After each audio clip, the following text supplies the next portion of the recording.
Secretary Clinton is facing a world of problems, but she is keeping very close track of the status of the captured soldier.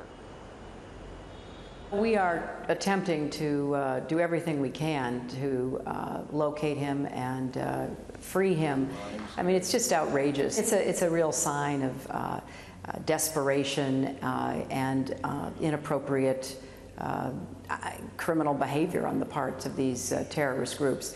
So we are going to do everything we can to get him. We spent all morning with Secretary Clinton in New Delhi, where she stressed her intense engagement as part of President Obama's team. And I spent a lot of time at the White House, which was one of the surprises for the job. Scoffing at recent reports that she has been marginalized. You know, I broke my elbow, not my larynx. I could not be more satisfied with the amount of time that I spend with the president.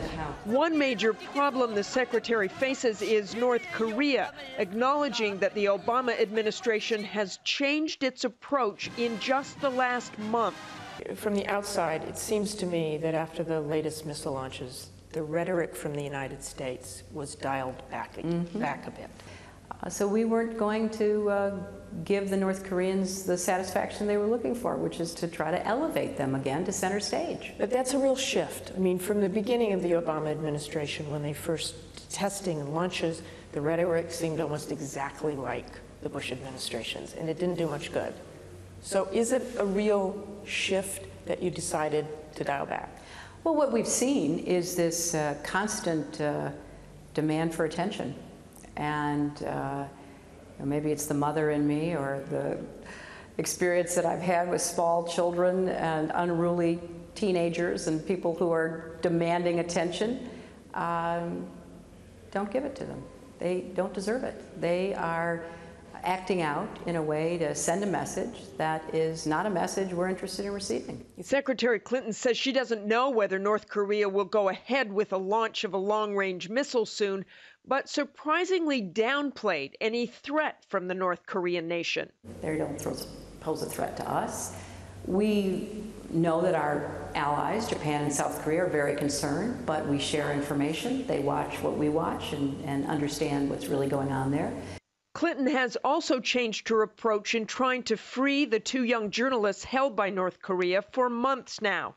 In June, the secretary told ABC's George Stephanopoulos, "We think that the charges against these young women are absolutely without merit or foundation." But earlier this month, she said, "The two journalists and their families have expressed great remorse for this incident, and I think everyone is very sorry that it happened." Is that an apology to North Korea?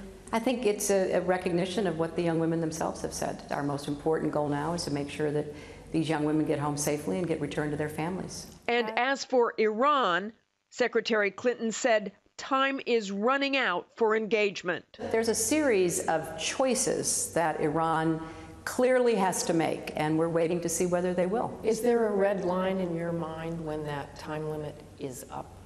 No, I mean, the president has spoken about the fall, the end of the year. It's just clear that we're not leaving it open forever. It's not indefinite. As for India, the secretary denied that she has been rebuffed by the Indians on climate change, but listen to this quote from India's environment minister. "Let me be clear, we are simply not in a position to take legally binding emission targets." Now that's what Mrs. Clinton wanted. That sounds like a rebuff to me. Diane? All right, Martha, fascinating on so many different issues, including North Korea. But I want to ask about what she said about the White House and those reports she had been sidelined by the White House. Are we now going to see her moving to center stage on a lot more issues? I think you will, and she's very frustrated by those reports circulating last week. I mean, she did, after all, have a shattered elbow, which kept her out of the spotlight and kept her away from overseas trips for a while, but I'm sure she'll get back in there fighting. Okay, Martha, thanks so much. Martha Raddatz reporting from New Delhi.